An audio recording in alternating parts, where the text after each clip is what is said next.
সিলেট থেকে সরাসরি ট্রেনে জাপলং, অবশেষে কি বাস্তবে রূপ নিতে যাচ্ছে বহুদিনের স্বপ্ন? এমন ঘোষণা ঘিরে শুরু হয়েছে ব্যাপক আলোচনা। সিলেট থেকে গোয়েনঘাটের জনপ্রিয় পর্যটন কেন্দ্র জাপলং পর্যন্ত নতুন রেল লাইন নির্মাণের উদ্যোগ নেওয়ার কথা জানিয়েছেন প্রবাসী কল্যাণ ও কর্মসংস্থান মন্ত্রী আরিফুল হক চৌধুরী।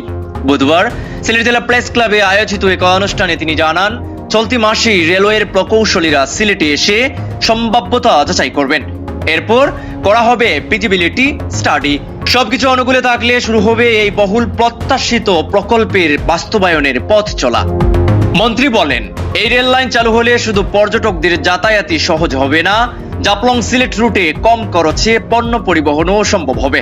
ফলে পর্যটন ও স্থানীয় অর্থনীতি দুই ক্ষেত্রেই নতুন সম্ভাবনার দ্বার খুলবে। এ সময় তিনি আরো জানান, ভূমি অধিগ্রহণের জটিলতা কাটিয়ে ঢাকা সিলেট 6 লেন মহাসড়কের কাজ দ্রুত এগিয়ে নেওয়ার উদ্যোগ নেওয়া হয়েছে। পাশাপাশি জৈন্তাপুর, গোয়েনঘাট অথবা কোম্পানিগঞ্জ এলাকায় একটি আধুনিক হাসপাতাল নির্মাণ নিয়েও আলোচনা চলছে।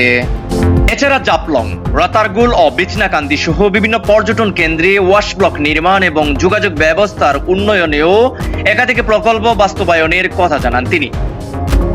এখন সবচেয়ে বড় প্রশ্ন, সিলেট থেকে জাপলং পর্যন্ত ট্রেন চলার এই স্বপ্ন কি সত্যিই বাস্তবে রূপ নেবে, নাকি এটি কেবল পরিকল্পনাতেই সীমাবদ্ধ থাকবে?